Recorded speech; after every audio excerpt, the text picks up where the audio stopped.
What's up everyone, welcome back to my channel. My name is Abby, and if you are new to my channel, I am a colorist along with a bunch of different things, but today's video is going to be purely about how to grow your clientele as a colorist and also possibly go out on your own if that's something that you have been thinking about doing.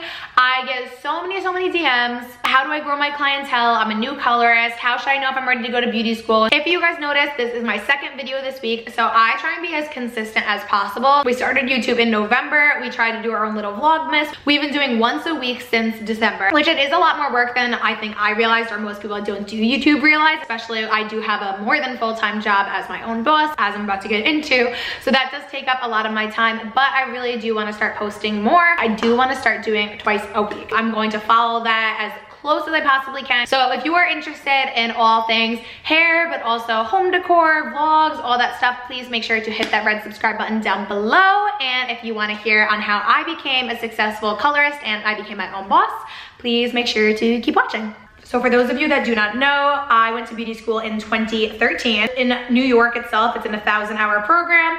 So how fast you complete it depends on how hard you work, for lack of better terms. So for example, you can do part-time, which is 20 hours a week, but it's gonna take you a lot longer to finish. I have always been very work driven, not very school driven, and I knew I wanted to get out and working as fast as possible. So I started beauty school in September 2013 and I graduated May 2014, and I was able to go completely on my own April 2015. So less than a year being out of beauty school and being licensed, I was able to completely quit my last salon job and go out on my own, which is pretty awesome. So this upcoming April will mark 5 years since I've been my own boss. I can't even tell you exactly how many clients I have. I like to say that I do very low maintenance work. So I have clients that come 3 or 4 times a year, but I also have clients that come once a year. But on average, I book between 750 and 900 appointments a year. So some of those appointments, it might be the same person coming 3 or 4 times that year, or it might be one person just coming there once a year appointment.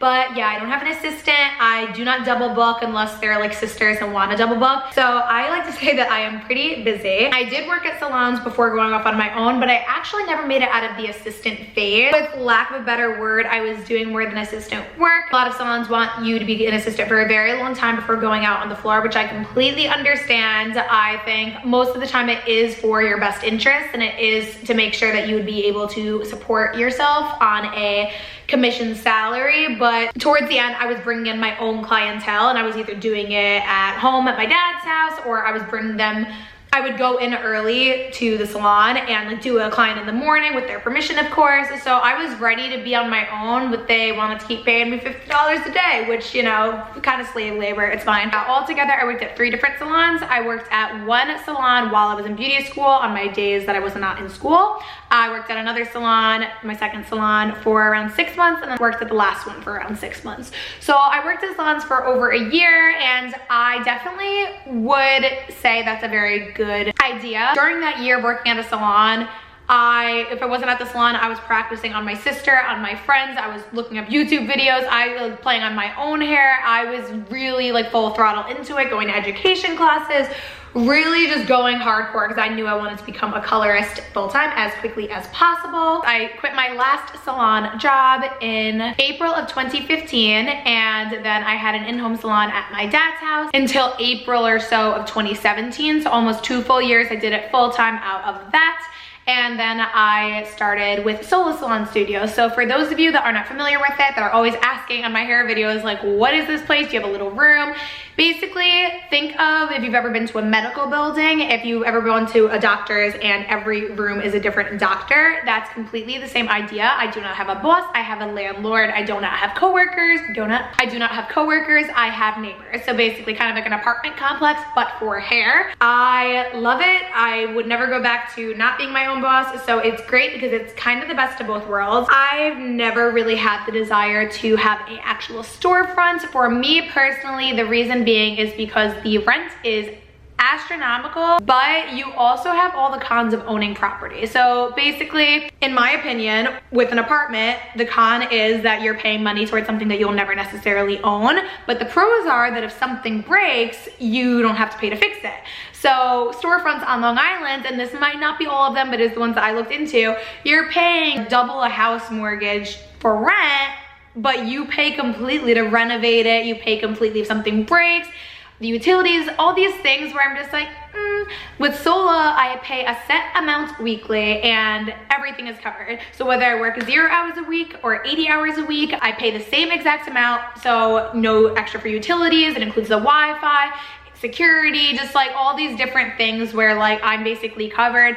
This has to depend. I know in other states people don't love their Sola, or there's a lot of other studio type companies too, like Phoenix Salon Suites, My Salon Suites, Butterfly Loft. Your experience will 100% depend on your landlord. My landlord happens to be absolutely amazing. He is the best. He is very quick to answer and I've never had any issues. So if anything is giving me an issue, I swear, I'm like, hey, is anyone around? And they pop out of the woodwork. So that will 100% change how your experience is. This video, let's focus on my tips on how you can grow your clientele and go out on your own. If you love your salon, you just are looking at how to grow your clientele, these are still going to be super helpful tips. So let's just start with tip 1. My first tip into being a successful colorist, especially when you're starting from absolute bottom, is do everyone's hair. And when I say that, I mainly mean family, very, very close friends, even a mannequin head, anyone that cannot complain and be your little bit of a guinea pig. So practice placements on mannequin heads, follow YouTube videos, and then do your sister's hair, your cousin's hair, your mom's hair. If anything, you can charge for a product, but this is you gaining experience. This is you practicing on not a paying client.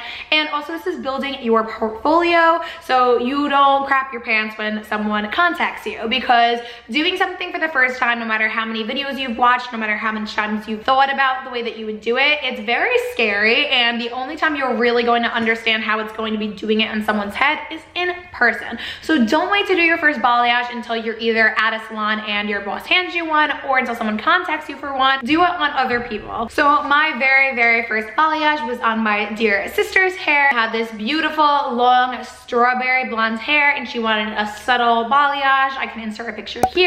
But that was my very first balayage, and honestly, I know that I got very lucky and most situations won't turn like this, but I remember that's what kickstarted my career. Like, I did her hair, and within a week, I would say 3 to 5 people contacted me that were friends with her or knew me from school and were like, hey, I want that. So that was huge. So just practice on everyone, take pictures, post pictures, build your portfolio. Would you go to someone for hair that you've never seen their work? Because nowadays with Instagram, I know I wouldn't. That's the biggest thing. So make your Instagram and do everyone's hair and post pictures. Obviously don't do something that you're not comfortable with. Like I said, practice on a mannequin first, but the only way you're going to get real experience is if you do it on someone's head. Tip number 2 is give those people an incentive to post. Everyone that I was doing, whether it was my family, friends, or clients, everyone was very supportive in the sense that they immediately all posted their picture. I posted a selfie, or if I posted their picture, they'd repost it and say, thank you so much, Beauty by Abby. All of a sudden, that's what started everything to steamroll. Once again, I know that most people don't grow as quickly as I did. The second I posted Emily's hair, she posted it on Instagram, and her 1,000 followers all saw it. And if 5 people booked an appointment, they post a picture, their 1,000 followers each saw it, and now it's just like, it really does steamroll. So if you're having a hard time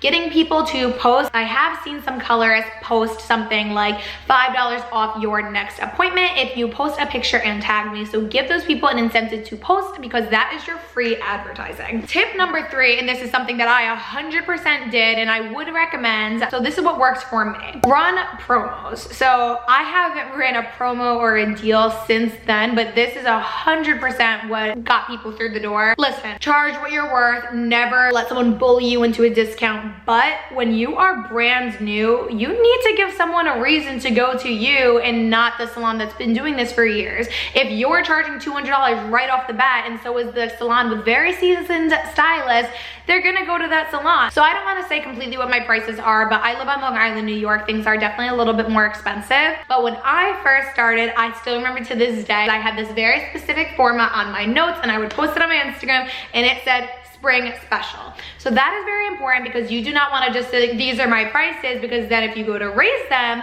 people are like, whoa, what happened? I only paid this. But I remember I posted let's say it was April 1st, I said until May 20th, my prices are $100 for a balayage, and that includes the toner, the cut, and the blowout. People love the idea of getting something for a deal. So right there, I know I had a very good price compared to a lot of the salons, so that got people in the door. I honestly can say I still kept, I'm thinking of like 4 or 5 particular people in my head right now that they came to me when it was $100, and they still come to me even though my prices are not that anymore, because they love me now. They love their hair and they're not doing it just for the price. Meanwhile, in the beginning, that could be why someone walks through the door for the first time. So hook them with the price when you're very, very new, and then get them to stay because of your talent and your personality and the relationship that you guys end up having. Tip number 4, and this is something I definitely did before I did Emily's hair. If no one is around to practice on, be a walking billboard. If you want to mainly do fantasy fun colors, you better have your hair like a really fun like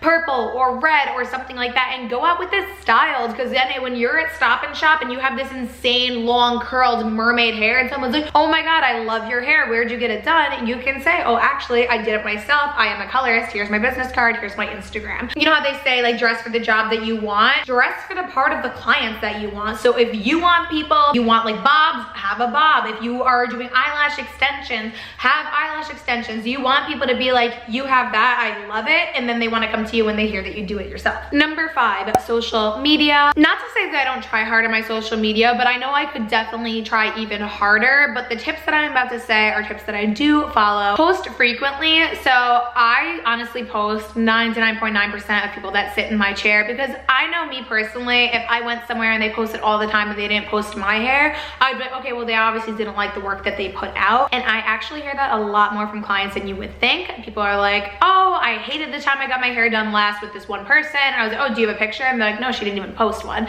To me, that's a warning sign. So you can do it however you want. I know some people would rather wait till the end of the week and post 20 at once.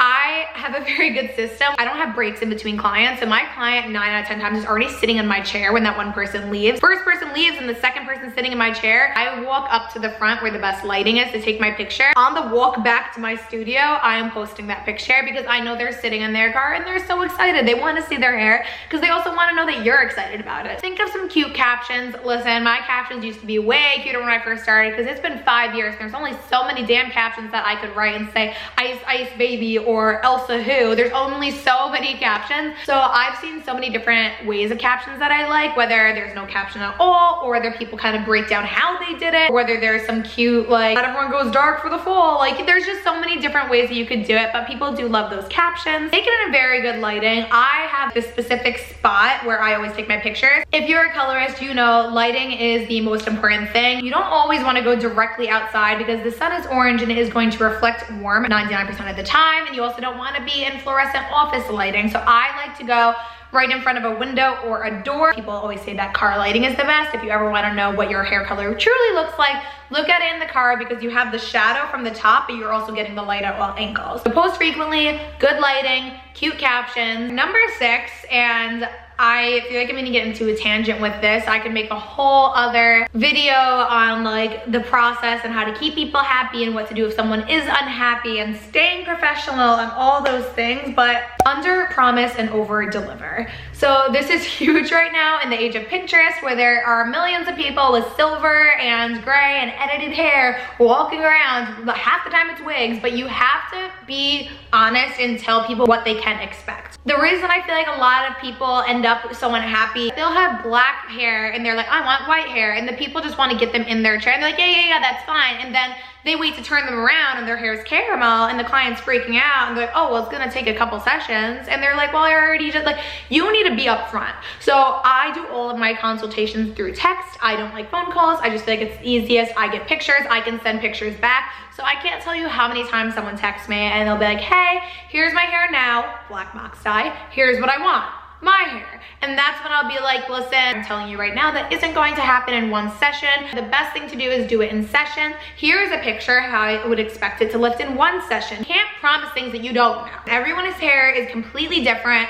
I could have one person's hair that lifts so easy and one person's hair that lifts stubborn, and they both have virgin hair. Everyone has different amount of pigment in their hair, and some people's hair is just more stubborn than others. So you have to be very honest. I can't promise, especially the first time doing your hair, an exact picture. What I can promise is that we can get you lighter. Your hair will still be healthy. You will be walking out with it a beautiful color. But no, I can't promise that it's going to look exactly like that picture because you don't know. If someone texts me that they have black virgin hair, so right there I know it will be a little bit more stubborn than someone that has lighter hair, I'll say the worst that you can expect is this, and I'll send a picture of someone who had very stubborn hair. Then they kind of get that in their head. They're, all right, worst case scenario looks like this.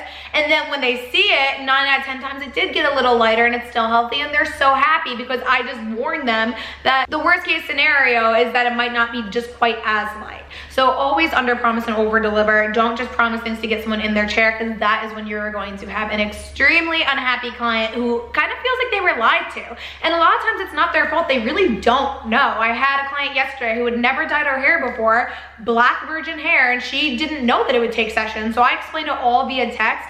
And as I was doing it yesterday, she was like, I'm so happy that you were upfront. I didn't know, but now I do. And I'd rather take it slow and have healthy hair. And I would rather enjoy the process. So that is one of my things that I live by the most. So number 7, if there is a point, and there always will be because you can't please everyone, that someone is still not happy, you have to remain professional. Don't get upset. Don't be cursing at them. I've seen some crazy things on Facebook hair groups and I'm like, oh my God, you cannot be talking to somebody like that. Because I under promise and over deliver, I very rarely have something where their hair didn't lift as much as I told them, because that's kind of the opposite of what I go for. But if it's, they want to tone down a little bit more, as long as they text me within the first week, and honestly, as long as they're nice about it, I have no problem accommodating them. You just have to remain professional and know that you can't take it so personal with hair. Some people are so, they're like, I thought I would like it on me, it's not you. And I'm like, no, I know. And I say, I'm like, it's your hair, not mine. Yeah, I might love it, but you have to be happy with it. It does get a little bit tricky when it comes to, once again, those Pinterest pictures and the way that different toners appear in different lighting. Ash appears darker than gold and all these different things where I try and explain the best that I can to people. It gets to a point, if someone is stressing you out that much, you have to cut the cord. I've maybe only had to fire a client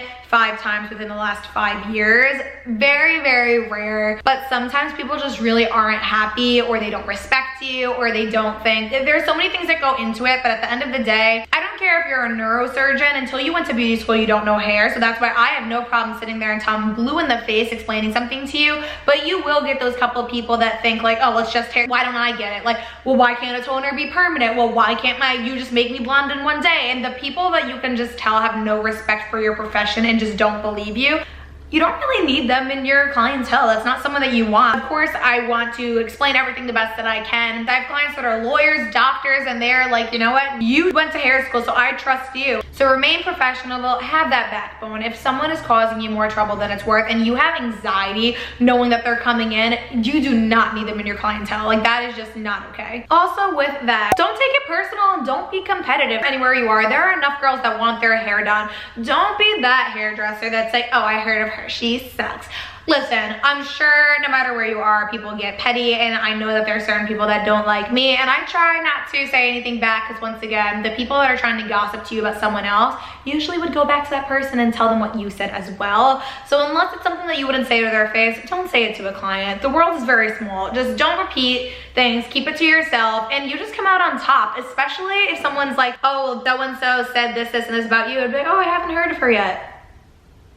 Like, stop. One of my best friends, Sam, she does hair. Clients ask me for a haircut appointment, and I was like, go to Sam. I am so not competitive with that. We share clients. If they want a Brazilian blowout, they'll come to me and she'll do the color. Does that hurt if you've been doing someone's hair for a couple years and then they go to someone else? Yes, but don't message them. Sometimes it's as simple as your schedule not working. The prices might be a little bit out of range for them at the moment, or just the fact that they wanted to try something new. There are so many girls right near me that I follow on Instagram that do hair that are so sweet and are always liking my stuff and commenting on it, and I try and return the favor because it's just such like a girl power thing. The only person, as corny as it sounds, that you should be competing with is yourself. Is your work better than it is last year? Because it should be. Don't worry if your work looks like hers.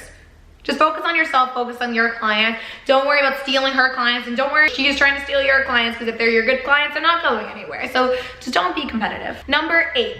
stay educated. So go to classes, follow every one of those Instagram hair celebrities that are just doing all these looks that you love. Follow them on Instagram, watch their IGTVs. When you're going to salon centric, or if you have a product representative, when they come in, ask questions about the new product. Watch YouTube videos. I still do. Some of my favorite hair people that I follow is Jessie Styles, Samantha Vey, Lexi Dawn. I love watching them because it's even something as simple as being like, okay, I do foils every damn day, but I never thought about doing what you're doing right now. I never thought of using that formula. So stay up to date. When I first started, I was going to education classes all the time. Anything that I felt uncomfortable with, I went to a class for. So the first thing I did, balayage was becoming super popular the year that I started, which I also think helped me a lot growing so fast, because in salons, some of the older hairdressers, not all, but some, were not staying up to date on certain trends, and balayage was the freaking shit. Everyone was obsessed with it. Everyone wanted balayage, so I started just around them, and I did it on my sister, and I went to classes, and everyone was like, okay, good. I might have only been doing hair for a year, but I know more about balayage than the people that have been doing hair for 20 years because they're stuck in their old ways. So I went to balayage classes, a one-on-one class. I brought my best friend Michelle, and I did a baby light one-on-one with her, and now I do baby lights probably more than balayage. So if you are uncomfortable with something, go to that class. I am constantly watching videos and Instagrams and all these things to see if there's a way I can improve my method. You are never too good to continue your education. And number 9, this kind of connects with that one, and I love this one, is treat every client, I don't care if they've been coming to you for 5 years, like this is their first visit with an in-depth consultation. That is part of the reason that I feel like a lot of people stop going to their person, is because they're like, I started to ask for something different and they kept just giving me the same thing because they were on autopilot. Every single time one of my clients texts me, I don't care if they haven't switched it up in 5 years, I'm like, what are we doing? I have some clients that are like, no, literally exactly the same as last time, which is fine. Make sure that they're always feeling like they're the priority and it's like their first time with you all over again. And my final tip, so this is specifically for when you're ready to go off on your own out of the salon and work for yourself, whether it's a salon suite owner, in-home salon, anything like that. These are just some things that I did that completely helped. So the first thing is become an LLC. So an LLC or an S Corp, or all of these are different ways to file your taxes. So I am an LLC, which means I'm a limited liability corporation, and basically pay your taxes. You're not gonna be able to be approved to lease a car, to buy a house, to get a credit card, because it's going to look like on paper that you are unemployed. And the worst case scenario is that the IRS comes after your ass. So an LLC kind of covers your ass. That's when you get that liability insurance and all these things. You never want someone to feel like if they are unhappy with their hair, or they're just trying to get their money back because they're cheap, you never want them to feel like they have something over you. Like I said, I think a lot of people almost assume that they can do that. As long as you are up to date and you have your appearance enhancement license and your cosmetology license is up to date and you file your taxes, and you can do whatever you want because you are a business, and don't let anyone bully you because you are a business and you have the right to refuse any service. Years and years and years ago, my worst client ever story, she tried to say like, no, well, you have to do my hair. And I was like, I do? I'm gonna call my boss.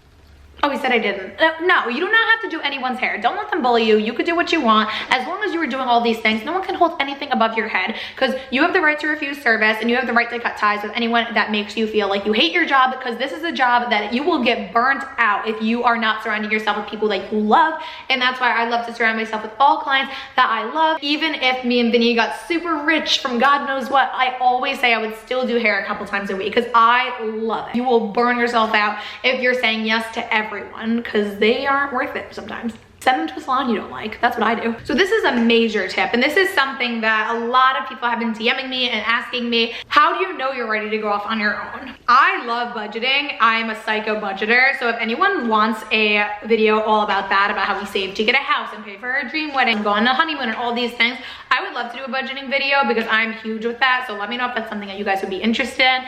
But honestly, the only reason that you're going to know if you're ready to go out on your own is if you budget it out. So basically what I mean by that, you have to figure out how many consistent clients that you have and how often that they come. For example, you might only have 100 clients, but they come every 4 weeks, or you could have 500 clients that come once or twice a year. So it depends how you balance it out, but you need to see how many consistent clients you have. And for me, consistent means that they've been coming to me for more than a year, how often they come, and how much their services usually are. Are they just a root touch-up, or are they full head foil? Because you need to figure out the income that you are basically able to rely on. If you are going to be renting a space, like a solo salon suite, for example, my landlord and all the girls that I'm with, we all have a kind of tip. 1 day of clients should cover your weekly rent, because don't forget, you're also going to have taxes and you're also going to have products. Write down all of your expenses. If it's your car, if it's your insurance, if it's your student debt, if you have an apartment, write down all of that and make sure that you can handle it. If it's something where you're like, okay, it looks like I can scrape by, you might either want to build up for a little bit longer. You need to make sure you have a big savings to fall back on, because remember, this isn't a job where someone is going to pay us PTO if we are sick or, God forbid, break our arm. That comes out of our pocket. What I did, and I would recommend this if you can, this is hard because obviously you want to wait until you have clients and you want to build up those clients, but also the best time to start is now, just because realistically, no matter where you are, this is the lowest amount your bills were ever going to be, and they're only going to get worse. Because when I first went off on my own, I was living at my dad's house. God bless, I had an in-home salon, so I didn't have salon rent. So all I really had to make sure I paid, thankfully, I'm so lucky for this, was my car payment. And that was it. So because of that, I just had to make sure I could pay for my car payment and obviously the products. My overhead was super low, so I knew I was going to be able to do it. And then as I grew and I was making more money, it's like a joke that no matter how much you make, you're always gonna have the same amount left over, because now, you know, we have a mortgage, we have a salon rent, we have a car, like, there's a lot more things to pay for. But I can't imagine trying to start now when I had all those overhead, because I'd be trying to start from the bottom when I had all these expenses. I'd really just budget how much you need to survive. And also, no one's telling you can't work other jobs too. I actually had someone DM me recently. What I told her was like, honestly, get a bartending job 1 or 2 nights a week for extra cash if you want it. Because also too, one, that's cash in your pocket that might help support you while you're really trying to get out there. If you're a bartender and they're drunk and like, I love your hair, you can be like, here's my card and your drink. When I started out of my house, I was actually making less than I was at the salon at first. One, I was way slower and my stamina wasn't great. People don't realize how hard it is until you're doing it. It's different at a salon when you have assistants that can help you tone and rinse, and when they're processing, you usually just go in the back and sit and eat. When you are completely by yourself and you are the only person that they're coming in, you're draping them, you're mixing while talking, you're applying, you're this, you're washing, toning, blowing out. I don't go in another room when my client's processing. I'm on all the time. So when I first started, I was shot after one client. I could only do 1 client a day. One, because it would take me like 4 hours, because I was so new and slow. And also 2, because you're not used to it. That's hard work. Those days, that felt like more exhausting to me than it did working a 12-hour shift at Starbucks. It's just a different type of work. So in the beginning, you might not be making that much more than when you were working at your salon, but if you can afford it, you are going to end up making a profit. Okay guys, so that pretty much does it for my top 10. I'm pretty sure there are more 10 tips in there, but I can't help it. I just am so passionate about my job. I really just go off on all these tangents. So if you guys have any questions, comment them down below, DM me on Instagram. I get so many of you guys that are like looking to start and they don't know and they're nervous and their parents don't think that they'll make money and all these things, and just ask me. I will either make another video about it or I'll just get back to you immediately, because this is something I really feel like this generation is kind of taking back hairdressing, and I think that sounds so silly, but it is true. Back in the day, it was very like, oh, you can't go to college, you might as well go to beauty school. But no, this stuff is hard, and I definitely feel like people are starting to look at this career as way more professional than it was in the past, because it is hard work. You are a therapist, you have to be on all the damn time. You can't show up tired or sick or hungover, but you also don't get PTO, so you better not be tired or sick or hungover, because you gotta go to work. So this is 100% one of the best jobs in the world. I would not do anything else. I'm so lucky to have a career that I'm thriving in and that I love so much. It's able to help have the life that we do. Give this video a thumbs up if you liked it, and I will see you guys next time. Bye.